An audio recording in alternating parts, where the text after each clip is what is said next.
Hello everyone, I am the representative for Group 4 and today we are going to talk about digital self. So let's begin. Now, here are some questions before we discuss what is digital self. So does spending too much in cyberspace or social media affect one's personality? Well, for me, I can say that it really depends on the person of what he or she sees on social media. I am not saying that social media will make you bad, will make you sad or irresponsible person, because social media, you can use it in a positive way or in a productive or in a light way, right? So for example, you share in social media like positive thoughts, um inspirational. So you as a person, I can see that you're happy, you're grateful. Well, if in opposite, if you're sharing or you're exposing yourself in a sad way, you share posts like negative thoughts and not very cool posts, well, I can see that there's really a problem in that, okay? Like, I think there's something in you in person. Now let us proceed to what is digital self? So, digital self is the persona you use when you're online. Some people maintain one or more online identities that are distinct from their real world selves. Others have a single online self that's more or less the same as the one they inhabit in the real world. So, I want to ask you something. What kind of personality do you use or do you share in social media? Well, for me, I definitely share my personality in social media. What my personality is in person. So there's nothing really interesting or differences in my side, and I think um if you're going to um if you're going to present or act different in social media, some people will respect that because people have reasons. Like, what's your personality in in social media? Are you introvert, extrovert? Are you an influencer or someone who's very inactive? Or are you the observer? Are you the listener? Are you the the person who knows people too much in social media or whatsoever? Are you the the homophobic or something um engages women empowerment, LGBTQ or something, anything personality you use online, it depends on the person. So here are the characteristics of digital self. There are four. These are oriented inward, narrative in nature, retractable, multipliable. So first, oriented inward towards the world of thoughts and feelings because others cannot see the online user's over attributes. Next, narrative in nature. Online users will only come to know the person primarily through what the person tells them. Retractable, because others are unable to link the online self claims to the offline identities. Lastly, the multipliable, people can interact with one another in different domains of the online world at relatively the same time. Next is self-presentation. Self-presentation is an online manner that people want to present themselves online. Selective self-presentation is intended to create, modify, and maintain an impression to ourselves in the minds of others. So, what kind of manner do you portray or show in social media or in online? No, like um, what kind of manner is that? Is that a um, are you Are you the normal or not the normal type of person? So here are the basic kinds of people you interact with online. So the people you don't know at all, people you know both online and offline, and people you know only online. So I think nowadays people or teenagers know can relate this number three because you you socialize a lot in social media, right? So you meet people online rather o you meet more people online rather than meeting people in real life, right? So I think are um some of us know more people in online over in real life. So who can relate? Because I can relate. Kasi I socialize a lot way back 2019. Yes, so I really can relate. I can really relate in number three, people you know only online. So the number two, people you know both online and offline. Those are your friends, your family, relatives, um, your classmates, your schoolmates, like that. And the people you don't know at all, the I think the um do you have that moment when you scroll to your Facebook account, I mean Facebook friends request, I mean, and then you you're just you have this era or phase in your life, like you pataka lang to to accept some people even if you don't know them, and then and then in present life you realize that, oh, this is, or no, this is this is a waste of time kasi you tend to accept persons na hindi mo naman kilala, but na-realize mo eventually, like sayang yung slots, like that, like they're just displaced in your friends list, right? And then you came to a realization, sana hindi ko na lang pala ginawa to dati, like hindi ko na lang pala sila inaccept, hindi ko naman sila kilala. I mean, some of my friends know them, but we're not even acquaintance, we're not even friends, or we don't even communicate in real life or even in online, right? So there's really a disadvantages and advantages of that, right? So next, now let us proceed to impression management. Impression management is a process by which individuals attempt to influence the perception people have about something, a person, or event. Next, it can be conscious or subconscious process. If you're an impression management professional, you're trying to influence consumer observations and opinions about your products. And it is about getting other people to perceive something or someone in a certain way. Next, we have the two main motives of attempting to manage the impressions of others. So we have instrumental and expressive. So instrumental, this motive is to basically gain rewards and increase one's self-esteem. Expressive naman is, this motivation is about attempting to be in control of one's personal behavior and identity. It is a response to norms, expectations, or restrictions, seeking to show others that he or she as a person is different.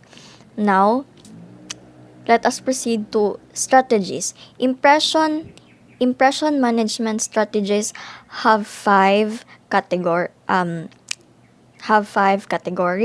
So first is self-promotion. Self-promotion is a proactive process in which a person active actively says things or takes actions to show his or her competence to an audience. Number two, ingratiation. is the process by which someone tries to win the approval or acceptance of another. Number three, exemplification. It involves a strategic self-sacrifice so that observers may recognize the dedication. Intimidation, number four. A strategy that involves showing off authority, power, or the potential to punish in order to be seen by observers as someone who could be or is dangerous. And lastly, supplication is an approach where the individual exploits his or her weakness or shortcomings to receive help or benefits. So let me ask you, what strategies do you use? Are you the self promotion? Are you the ingratiation? Are you number 3 or number 4 or number 5? Well, for me, I think I don't know if what kind of strategies I use online, because I really don't use Facebook or Messenger. I only use two apps. I only use Instagram and Twitter. And my life and my status there is very private. So I think um I think self promotion. I don't know what strategies I am in. So I think number 1 for me. And for you, it depends on you. Now, let us proceed in what is social media. So, what do you think of social media? What comes in your mind first when you hear social media? 'Di ba, like Instagram, Facebook, Twitter, WhatsApp, Telegram, and any other platforms that involves in social media, right? Like how you can it we communicate there, we socialize, we post, we whatsoever. Okay, so what is social media? Social media are interactive technologies that facilitate the creation and sharing of information, ideas, interests, and other forms of expression through virtual communities and networks. So, as what I've said kanina, it involves a lot of platforms in your mobile phones and PCs whatsoever. Next, what makes us addicted? Social media use may lead to physical and emotional addiction because it causes the feel-good chemical dopamine to be released through the brain's praising mechanism. Dopamine is a new neurotransmitter that affects both neurological and physiological function. It is a chemical messenger between neurons. It's the same hormone that our minds release when we eat, engage in sexual activity, gamble, or utilize sophisticated technology. When social media users cannot when social media users connect with Facebook, Snapchat, Instagram, or other sites, dopamine levels in their brain may also increase. Dopamine floods the brain when a user receives a like, retweet, or emoticon notice, sending it along with the reward pathways. Although it feels good, it also serves to increase our desire to experience the feeling again in the future. So, it makes us interested. It makes us want more, 'di ba? Like when 'di ba we all experience that when for example, you post yourself or your picture in the beach or in the beach. I mean, you post yourself in Instagram or any platforms in social media, pictures or something, what you post, text or something like that, and it gained a lot of compliments. It gained a lot of attention to your social media friends. So as time goes by, the likes, the comments, the share increases, your dopamine or yourself, you get you tend to think like, I want more, I want this to be trend, I want this to have this kind of likes, this kind of attention, this kind of views, 'di ba?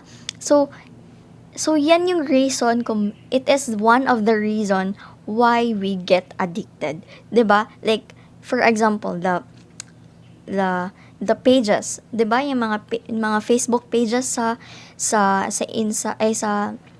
Facebook, they started to a small account, 'di ba? They post two or three posts a day, and they receive three likes, and then that likes they and those likes, it affects their dopamine, and it makes them to think that I want more, I want this page to increase, I want this page to grow. So they keep posting, they keep wanting more, 'di ba? Kahit hindi Facebook page, kahit ikaw, like you're in your timeline, 'di ba? You shared posts, you post text or whatsoever, videos, or you stream, you live, 'di ba? Yung mga ganyan na bagay, it's one of the reason that makes us addicted. Okay, next. Now, advantage and disadvantages of social media. So, meron talagang there really are advantages and disadvantages of social media, of course. So, let us, first, advantages. You reach large audiences, you have a direct connection with your audience, you can create organic content, you have access to paid advertising services, you build your brand, you drive traffic to your website, and you can evaluate your performances. So there are various of advantages of using social media. You can promote your product, you can post your product, or advertise it, or use it, or you use social media to present yourself, 'di ba? And you can freely express yourself in social media, no? And maraming bagay na magawa ka sa social media in a positive way, okay? So, next, disadvantages. Lacks emotional connection, gives people a license to be hurtful, decreases face-to-face communication skills, conveys inauthentic expression of feelings, diminishes understanding and thoughtfulness, causes face-to-face interactions to feel disconnected, and facilitates laziness. So, in in in in in the other side, there is very a negative energy or negative effect of social media to humans, right? Like you we had a hard time to communicate with others in face to face, because if a person is I mean, not all, okay?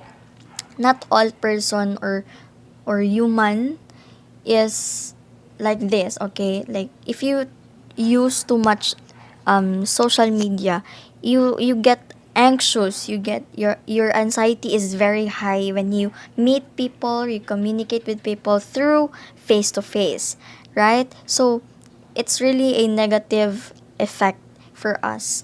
And you'll have a hard time conveying your feelings, or what's this yeah. And also, if we are and if we are hanging out with our friends, we we usually use our cell phones instead of communicating with them, right? 'Di ba? You experience that. Okay, I know a lot of us, 'di ba? We can't deny it, because even I experience that, and and sometimes I do that too. Now, I instead of communicating with your barcadas, with your friends, with the people around you, you use cell phone, 'di ba? Instead of communicating with them. So it's really a disadvantages. You get distracted with social media. Kaya minsan it's really a hindrance. So um meron pa ba? It lacks emotional connection. Yes, it lacks emotional connections. And I do think this last bullet and disadvantages that facilitates laziness, I think that is the number one negative effect of social media in to us, diba? Do you agree with me? Because I do think that instead of instead of doing something productive today, you have you have chores to do, you have errands to do. Instead of doing them, you lay there or sit somewhere in your house or wherever you are and do scroll on your social media. You open Facebook, Messenger, any platforms. You go to Bumble, search some girls or pretty girls, handsome guys, like that, 'di ba? You go to Shein, you go to Shopee. Instead of doing of doing your works or something, you use social media instead. You use your phone, you use your gadgets, 'di ba? Or another example, in your house, you use social media or you use um gadgets a lot, your PC, your tablet, anything. And then your kasama sa bahay, they ask for a help or something, kahit sandali lang. And then instead of saying, okay, I'll be there, or I'm on my way, or doing it right now, 'di ba? We tend to reply them or give them a response na, okay, wait lang, because I am doing this, I am doing that, I am playing. And sometimes we we get angry or like we get annoyed, right? Magrereklamo pa tayo for them disturbing us, 'di ba? Like that's very a wrong doing, 'di ba? Like grabe ang negative effect ng social media sa atin, because I can relate. I can relate honestly. Ikaw, maka-relate ka ba? Do you relate? Kasi ako, very ano talaga ako sa social media. Like, some of these disadvantages, I do it. I, I do it sometimes, 'di ba? And I realize that it's not recommended. You have to change your habits, you have to change your mindset, and you have to change your doings, no? Because it will cost you later. But even if there are many reasons, no, na negative effects of social media to us, don't lose hope. Kasi there are ways on how to prevent it, 'di ba? Walang problema na walang mare-resolve, no? Na hindi mare-resolve, I mean, no? There's no problem na hindi mare-resolve. So, how to prevent this addiction? First is take away the convenience. Research also shows that constantly dinging notification trigger our brain's reward system. Seeing notifications on our screens make them extremely hard to resist, which ultimately can lead us down another hole of checking social media. Similarly, the convenience of our smartphones is a big part of what makes social media so appealing and addictive. So, 'di ba, like turning do you sometimes turn off your notifications, or is it always on?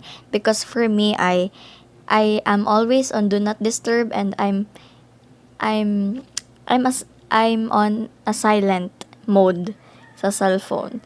Like I hate notifications, I hate the sounds of them, because I receive a lot of it, and it makes me annoyed, no? Kanang magting, like something like that, or something sa Yahoo or sa Viber or something sa Instagram or whatsoever sa Telegram. So, turning off and on notifications is sometimes a reason to to help us, no, to not stay palagi sa ating phones, no, kay kung on ang at kasi kung on ang ating notifications as always, we crave, we wait, no, kung makarinig lang tayo ng sound sa phone natin, abti kaayo like super dali masyado kunin ang phone kasi baka kasi baka notification ito ni crush, ni ni boyfriend, ni girlfriend, or ng mama mo kasi gabi na hindi ka pa nakauwi, like that, 'di ba? Pero there is a downside of this, 'di ba? If you're a busy person, a businesswoman, a teacher, what kind of profession you have, sometimes turning off the notifications is not for them, no? Kay maraming dapat asikasuhin or i-wait talaga yung mga ganyan na tao. But if you're just it doesn't mean that if you're just a student, a teenager, or a middle age, something at 20s, it doesn't mean na kailangan ka talaga mag-off ng notifications, no? I'm not saying like that. It's just that sometimes turning off notification helps us to detach for a while lang, no? In our gadgets kasi wala nakakasira ng mata, like mine, 'di ba? Nakasuot na ako ng ng ng glasses because of I use too much, I read too much on my gadgets, 'di ba? So sometimes there is a downside, no? Kanang as a student din, if you're turning off your notifications, lalo na sa Messenger, I off my notifications in Facebook and Messenger. I only on my notifications for Twitter, emails, Gmails, Google and Instagram. Those are my apps talaga. I really don't use Messenger or Facebook. So no, na kanang sometimes meron ka palang due today, no? Makarelate ang iba sa inyo niyan, 'di ba? Um, may due ka today, or may task pala na gawin, or may announcements, no? Yan ang mga downsides ng ng ng ng pagto-turn off ng ating notification. But really it helps us, no, to detach for a while sa mga gadgets natin kasi the radiation, it affects your skin, your face, your brain, your eyes, lahat, maraming negative sides. So it's better na hindi mo masyado hawakan ang phone mo time to time, no? But sometimes there are people, no? Sino may kilalang ganito? There are people that kahit naka do not disturb, naka off notifications, they still check their phones, no? Are you like that? Because I myself, I am guilty. I am guilty kasi minsan most of the time, not most of the time, all the time, I'm naka-silent ako and do not disturb. Kasi kaya nga, I told you all earlier, I hate the sound of notifications, no? So, vibrate lang talaga ako kasi I hate maingay. And isa ako sa mga tao na kahit nakaganon ang mode or naka-off ang notifications, I still check my phone, no? It's unavoidable. You can't stop doing it, or you can't avoid it, 'di ba? You can't resist kasi your mind telling you na baka may notification, mag-overthink ka talaga na baka merong notification, merong message from my crush, from my friend, from my mother, from whoever it is, 'di ba?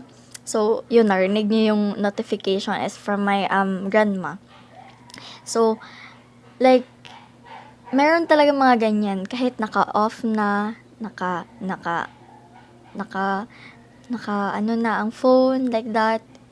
There are people na ganyan talaga. They can't resist, no? So sometimes it's very hard to prevent it, no? But if there's a will, if there's a will, there's a way, they say. So next. Okay, the next one is remove your phone from your morning routine. So I think this is very hard for a lot of us, no? So let me read. Likewise, do not reach for your phone the moment you get out of bed. For a lot of us, the first thing we do in the morning is to check our phone. Avoid this. Avoid this. Not only does this exhibit an unhealthy dependency on our phones, the sudden huge quantity of content which will hit you as you scroll too much for our tired mind to handle. This will overwhelm and distract us and negatively impact our ability to focus for the day. Try not to touch it until you are at least settled into the day. So, I think this number two is very hard because I myself, I once I get up in the morning, I wake up, I grab my phone agad. No? Kanang I check notifications, I check emails, I check schedules, no, to my to-do list. Kay wala, it's very important for me kasi I am very a busy person. My schedule is very hectic sometimes because of my responsibilities then. So avoid using phone in the morning, no? But it's very hard. I think it's very impossible. But I think this paragraph is, I mean, this part they is trying to convey that when you woke up, it's okay to wash your face muna siguro, thank to God, pray to God, and then wag mo na siguro after pagdilat mo pa lang, it's your phone agad nagbungad sa'yo, wala ka pang toothbrush and eat and all. I think that's what is what that's what they're trying to convey, no? Kanang they're trying to convey na wag agad-agad. Siguro like after you eat, after you prepare yourself for the day, siguro you can check your phone in the morning, 'di ba? And siguro you can check your phone in the morning naman talaga, 'di ba? Like pero wag naman sanang umabot sa hindi ka na maging productive, like you're using your phone for how many hours, for straight hours, like for an hour na, for 2 hours or more than 2 hours. That's not that's not recommended. Okay, let's be productive every day, guys, because we are already adults. We have a lot of things to do, no, as a teenager or like becoming an adult. Next, number three, encourage good behaviors. Heavy social media use is becoming increasingly prevalent in children. Studies have shown that heavy social media use is much more detrimental for children as their brains are still developing. Children can unintentionally overstimulate their reward center, therefore damaging their reward responsiveness. As a parent or not, encouraging good behavior will help train your brain away from maladaptive behaviors and coping mechanisms like social media. For example, setting rules such as no phones at the dinner table are easy ways to separate genuine connectivity time from online time. Moreover, taking up new hobbies that don't revolve around technology, especially with a group, can help ease feelings of boredom and loneliness. If your mind is busy, you won't feel a need to go on your phone. Remember, set an example for both yourself and others. So, no,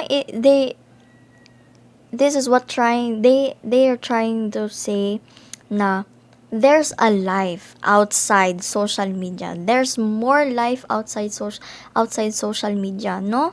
Not like marami ka pa like explore, no? Mas marami ka pang ma-discover, malaman. It's not just about social media, no? Hindi nagre-revolve ang life natin around social media, no? You have to do your hobbies sometimes, to para to relax, mag-exercise ka, mag-workout, or what's your hobbies? Like my hobbies are I create songs, I play instruments, or I I um I what do you call this? I play sports like badminton, like that. 'Di ba marami? Painting, I do painting, or I do dancing, or mag-sing ka, something like that. Or di kaya mag-write ka something ng poem, or you try to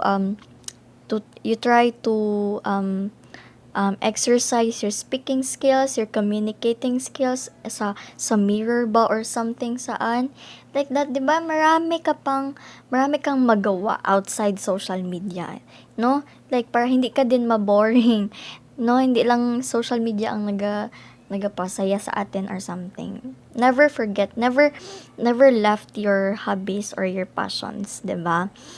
And yung mga naga-rules ng no phones pag 10 PM na, no phones if eating in the kitchen or something like that, no phones sa school, hindi mag-bring ng phone sa school or something. If you're going outside, sino yung mga ganyan na parents, sino yung may mga ganyan na household na rules? Because sa amin wala. We are free, we have a freedom na mag-use ng phone anytime, ganyan.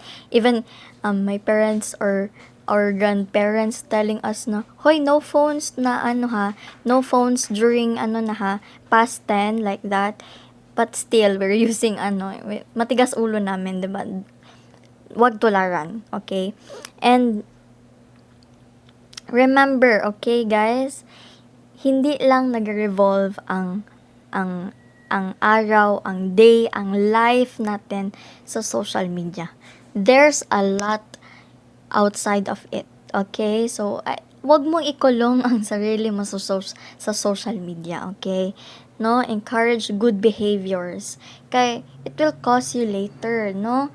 Hindi, sige ka lang social media. Hindi ka na nag-exercise. You're not eating at the right time. No? You're not eating your meal right na. So, it's either you get malnourished or you get fat. It depends on the body type, no? It's not healthy, okay? So, and it will affect your mental health. Okay? Always take care of your mental health, guys. Wag niyo yan papabayaan, no? Hindi talaga dapat yung ginabaliwala kasi social media can affect it, no?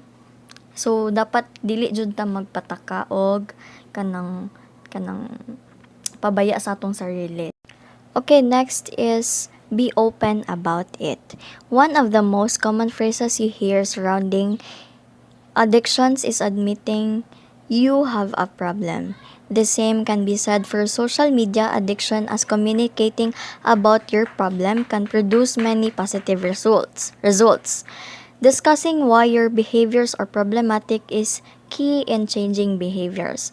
This is because communicating and explaining information gives most people the motivation to act and become better. Self-talk and reflection are powerful strategies for improving work productivity, but they also have benefits for those with addictions. Reminding yourself daily of your motivations and decisions is a great coping strategy. Limiting social media use. Remind yourself that whatever activity you are doing is more important than social media. Focus on your goals and stay present. So, it is understandable na, no? You have to prioritize, know your decisions, know your priorities, no? It shouldn't be the social media or um s- uh social media na ang pinaka-prioritize mo, no? I mean, social media is very important in our life nowadays. Lalo na ngayon na everything involves technology or social media. But ayaw lang pod siguro, wag lang naman siguro i-use yung social media in a way na yun na yung pinaka number one priority mo, no? You have to priority your goals and stay present. Sabi nga doon, no? Hindi mo dapat pabayaan ang mga main goals mo in life and yourself also. And lastly, digital detox. So, the best we all know what digital detox mean, right? You take a break, you relax, no? The best thing that you can do is to learn to live without it. I mean, that doesn't mean na abandoning social media. It's just means that spending some time away from it completely. That's a digital detox means, no? So, like, siguro for like a week, no? I experienced that. Nag-digital detox ako, like social media detox, I mean.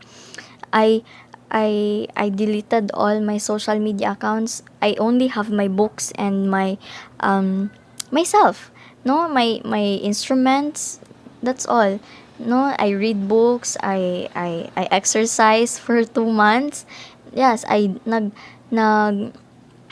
nag-digital detox ako or social media detox way back 2020 because I am very drained, I stressed, and I procrastinate a lot because I use my cell phone a lot. I scroll to TikTok. I'm very addict sa TikTok dati to scroll, but I don't do TikToks, okay? I was very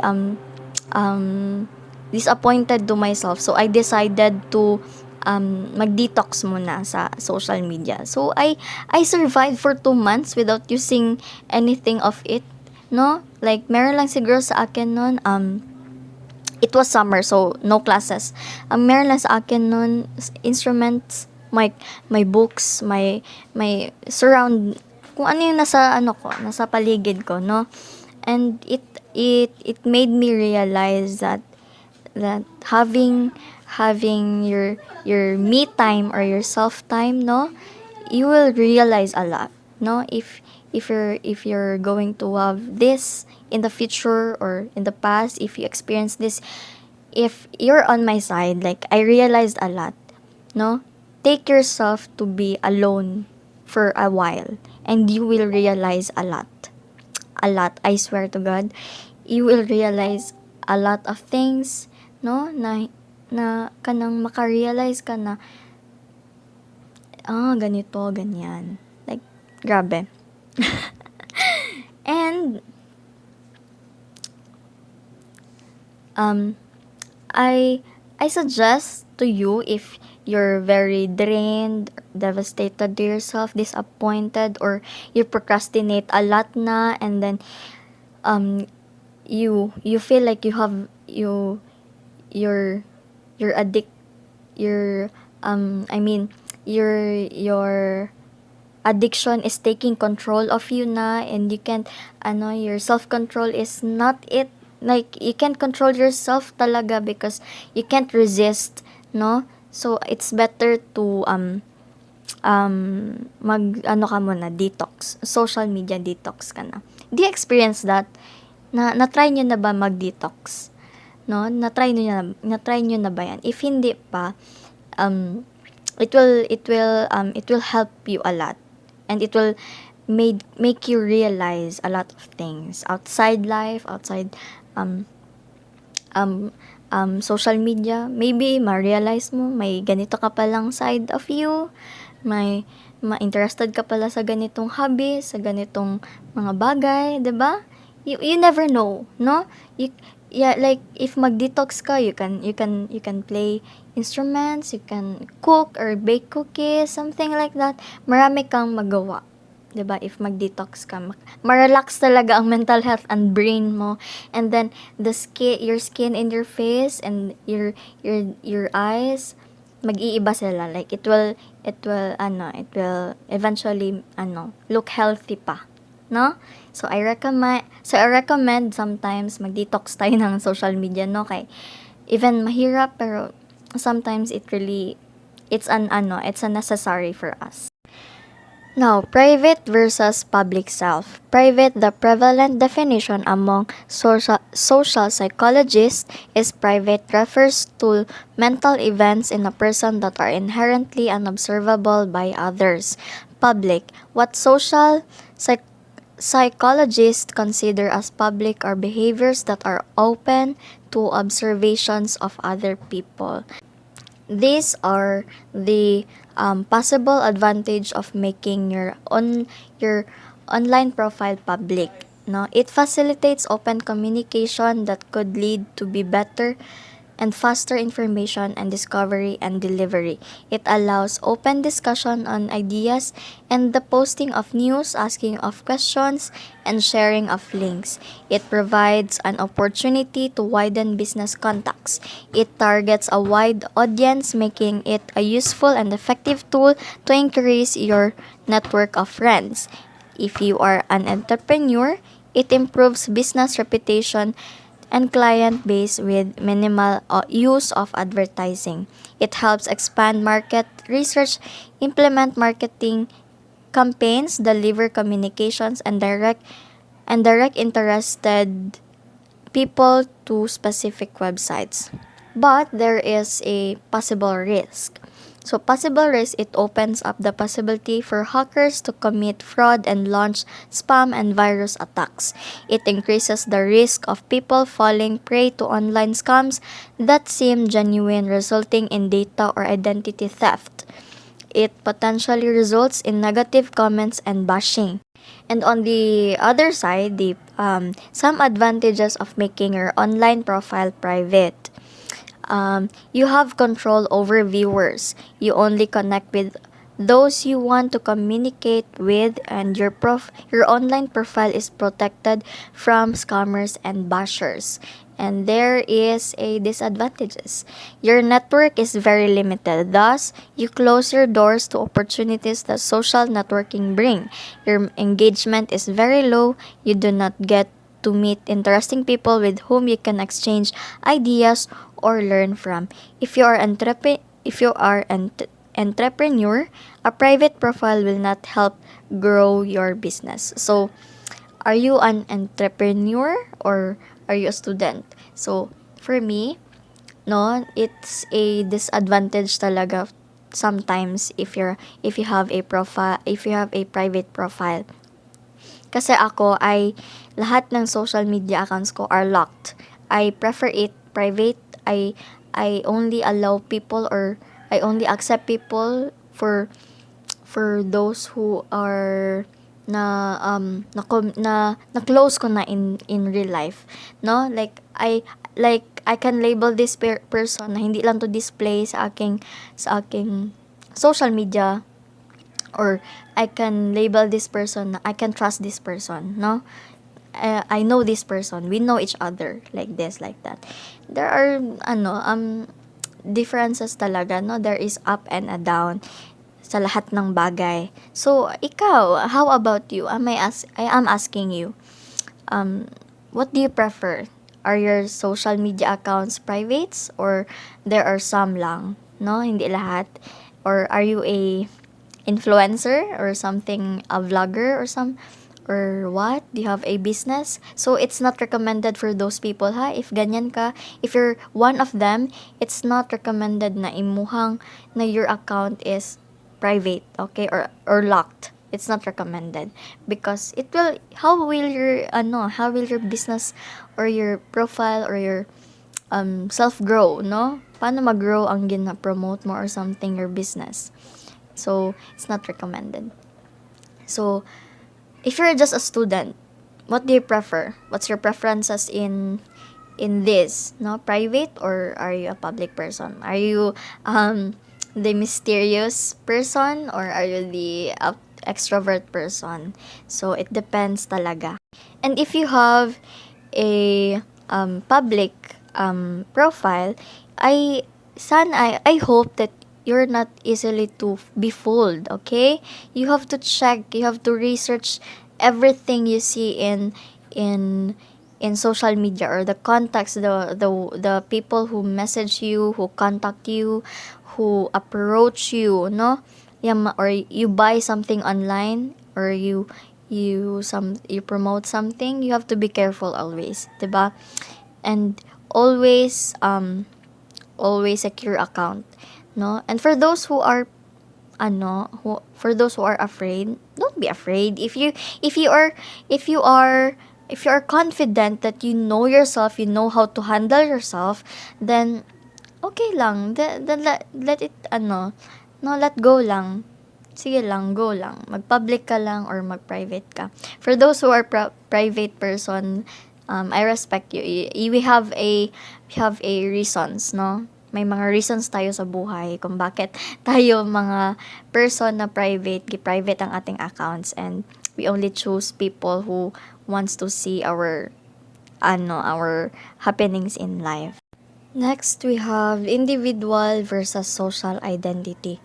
How do you know you are the same person you were as a child? How do you know? Is it because you remember yourself growing within the same body you have now? Is it? Or is it because you perceive that you have the same mind? What criteria can be to confirm you are in fact a person? No?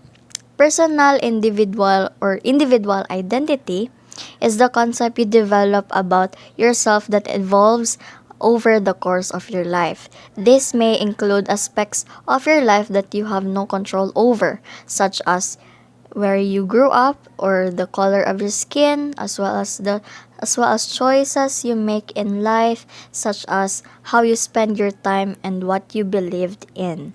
So there are characteristics in personal identity. The emphasis is on the individual, and it is created through differences in personal characteristics when comparing the self with others.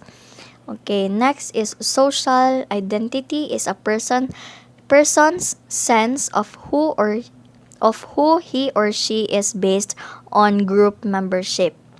They asserted that the groups, or example like social class, family, basketball team, and so on, to which people belong were an important source of pride and self-esteem. So the characteristics of social identity the emphasis on what the person has in common with the members of his or her group, and it is created based on the similarities with others. So something like kung ano ang um like what kind of group do you have? Sige, what kind of group do you have? Is your group the group of introverts, extroverts, the popular ones, or the moderate ones? Which groups are you? Diba? Like you can define the person based on what circle of friends they're in. But I think it's not always, because there are persons that they are in a group where kunwari a popular people, no? And kasali siya doon. But she's the type of a friend na parang low-key lang. Like, sige lang siya kung tawagin pa the dog. Like that. Diba? The low-key lang. She or he is in the group of popular circle of friends. But, wala. Her profile is low pa rin, no? Yung mga ganyan. Not all people in a certain group are the same, 'di ba? May iba-iba pa din. Also, I do believe that it's not just about circle of friends, no? It's also about your family, no? I saw this statement or a tweet in Twitter way back last month ata.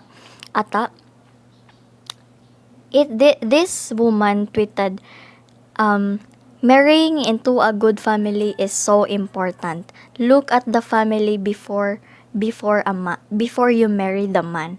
Well, I am totally agree because it doesn't mean that the man is a bad person too. No? It's a wrong mindset. Having a bad family doesn't necessarily make the man a bad person too. Unfortunately for some, you can choose your family. You can choose your family. Not everyone is lucky to be blessed with a good family like some of us. Do you agree with me? If you're not agree, then argue with me, then why? I am joking. No, 'di ba? Like it doesn't mean that the guy's family have a bad figure or some like they're in chaos. That doesn't mean that the guy is bad too. Not just only for men.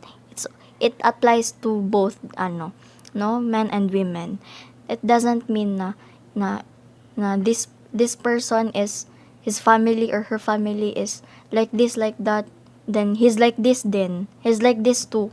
No, it's social identity sometimes is I don't agree with it. No, okay, not all people is influenced by their circle. Gender sexuality online. The way we perceive the world, create opinions, and construct our beliefs are all significantly influenced by the internet. Do you agree with that? Children and young people are particularly vulnerable to the effects of the internet when they are still developing their attitudes and ideas about sexuality, social standards, and appropriate behavior. Internet content significantly influences people's attitude towards women, men, and the LGBTQ community as well as their behavior and social roles. Internet users can influence others' thoughts and opinions by selecting a specific communication style. Sexual development is a crucial biopsychosocial development. Significant biological and psychological changes occur during adolescence. Adolescents are under great stress due to the multitude of changes they go through, which could have negative health and psychological effects. Hormones have a significant impact on a teen's sexual attraction. Puberty is controlled by the brain's production of hormones, which the blood then carries to other organs. The gonads, which produce sex hormones, are stimulated. The female hormones estrogen is stimulated to be produced by a girl's ovaries. The production of the male hormone is stimulated in a boy's testicle. So, it really it there's a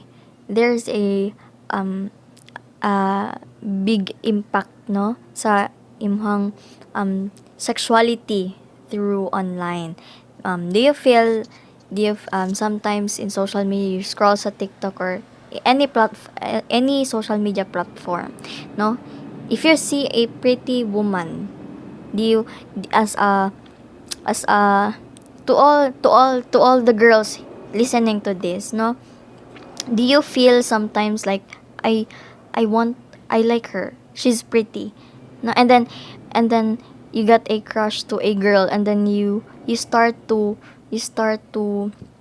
think, am I straight?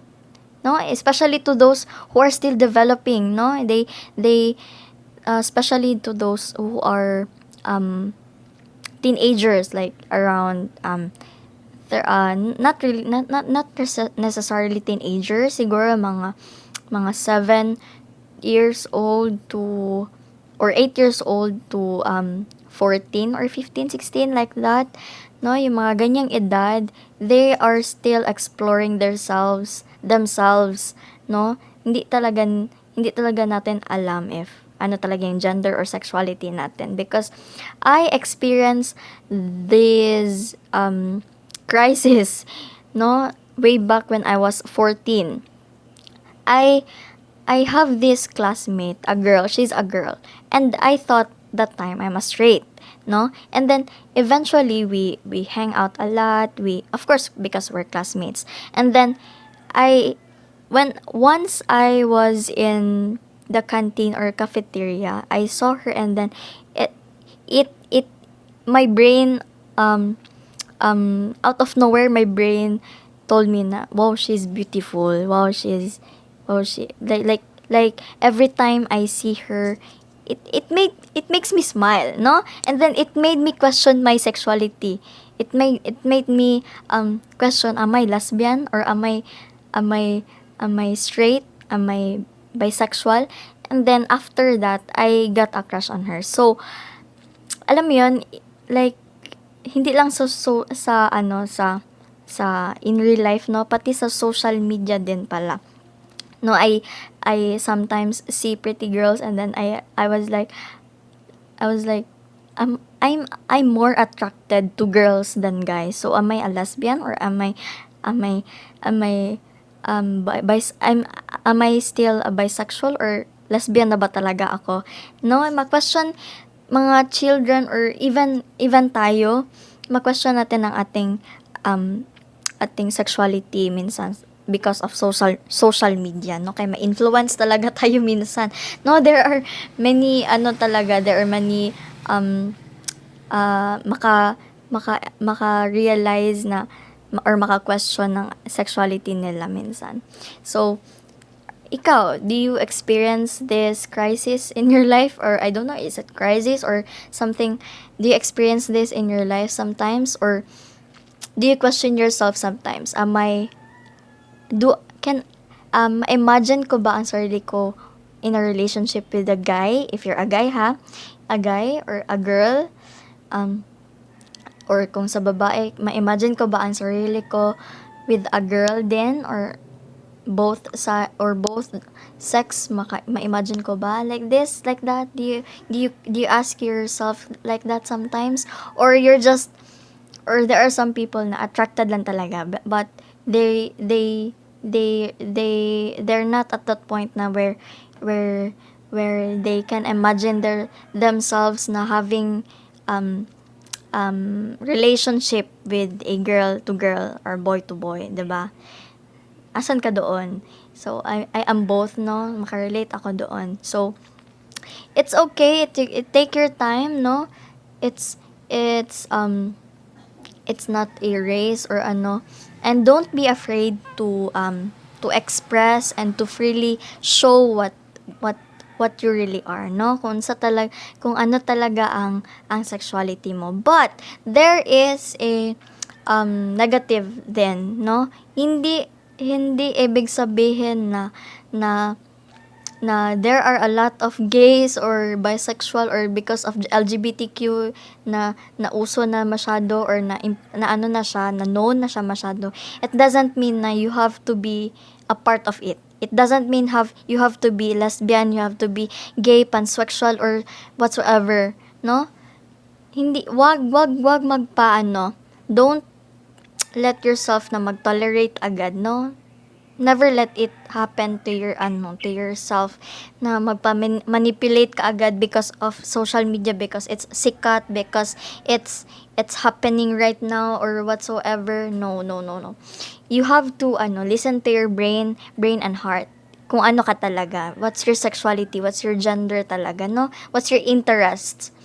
Wag kang mag-base sa don't only base sa social media of what you see, what you believe, 'di ba? No, not that kind of mindset, okay? Don't push yourself if you're not like that, if you're not into girls, if you're not into boys. Then okay. Let it be, no?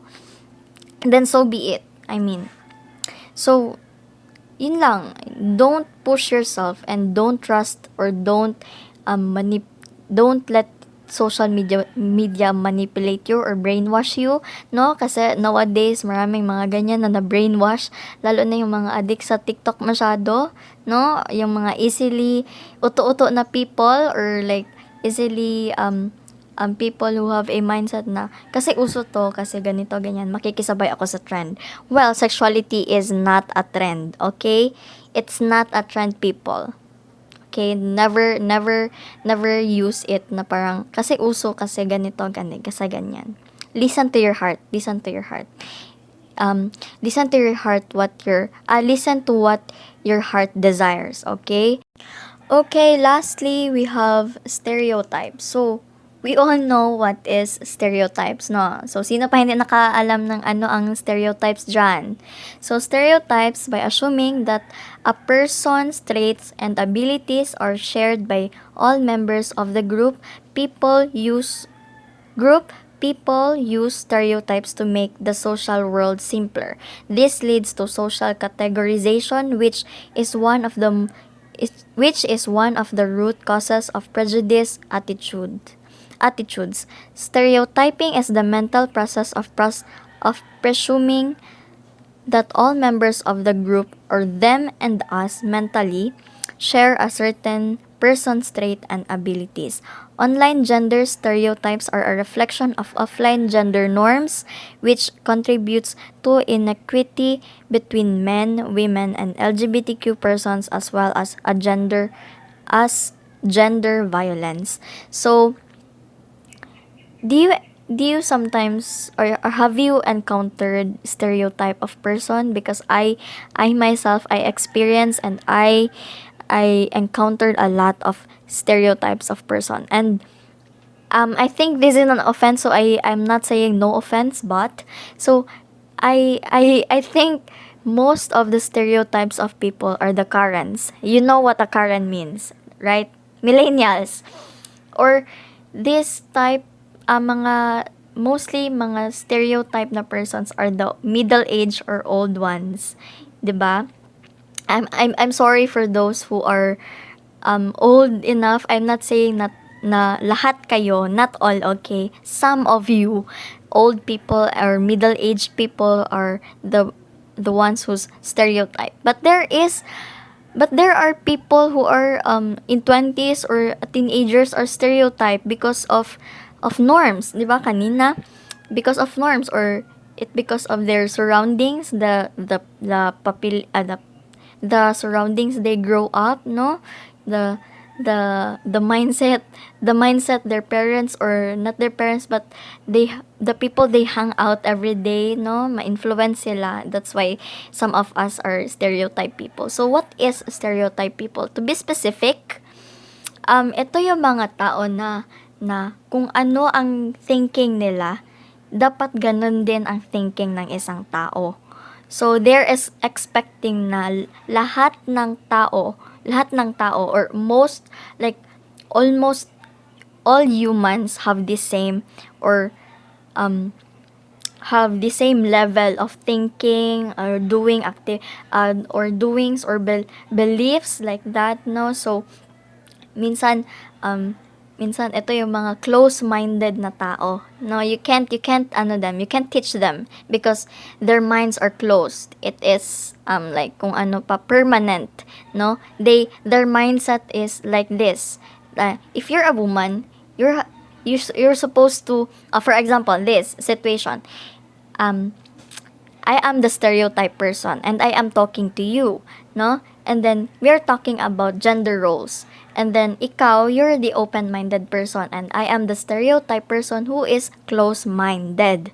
And then I argue with you because you told me na there's no gender roles. Let the gender roles end, 'di ba? Kasi hindi ibig sabihin na you're a woman, you should stay home, you should not work, you should do this, your household chores, because you're a woman, and the man shouldn't do this because he's a man.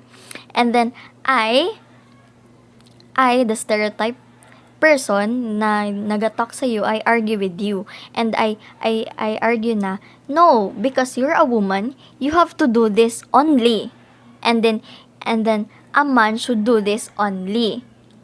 'Di ba? You get my point? Like, dapat ganito ka lang, dapat ganyan ka lang. No, yang ano ba, fixed ang kanilang mentality, no?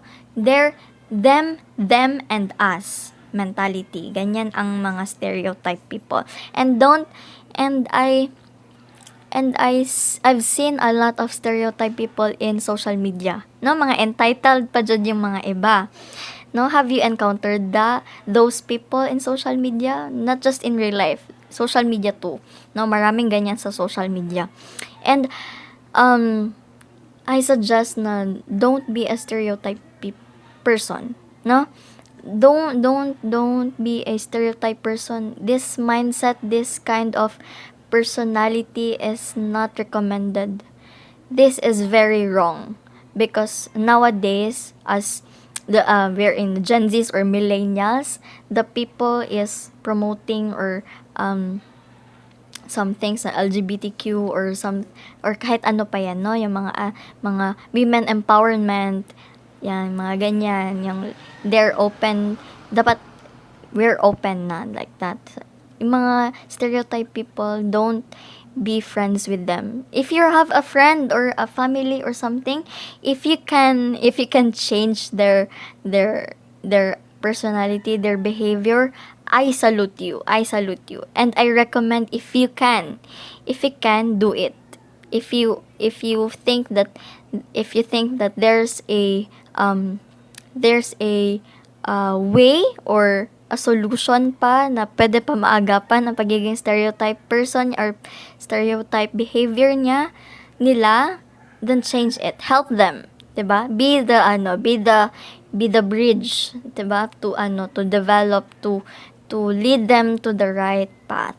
No? Kay hindi ibig sabihin na all the time lahat ng tao is same, or hindi dapat gina-expect na as time or as years goes by, stereotype ka pa rin na tao or stereotype ka pa rin na person, no? So it's not recommended. So I think the last one is essay. So I'll give it to the screen. I am going to say goodbye. I hope that you have may natutunan kayo, you learned something from me, and because I talk a lot, no? So I think meron naman talaga kayo na ano. So guys, I just want you to remind that social media is not your priority, okay? Don't let it manipulate you. Don't let it brainwash you. There's more life outside social media. No, wag sana mag-ikot ang mundo mo through social media lang, okay? And wag masyado magtiwala-tiwala, okay? No? Protect your mental health, protect your mindset, and protect your behavior, right? Okay? Keep your image right and neat. Okay? I hope may na-learn kayo, and thank you for listening. That's all. So, thank you so much.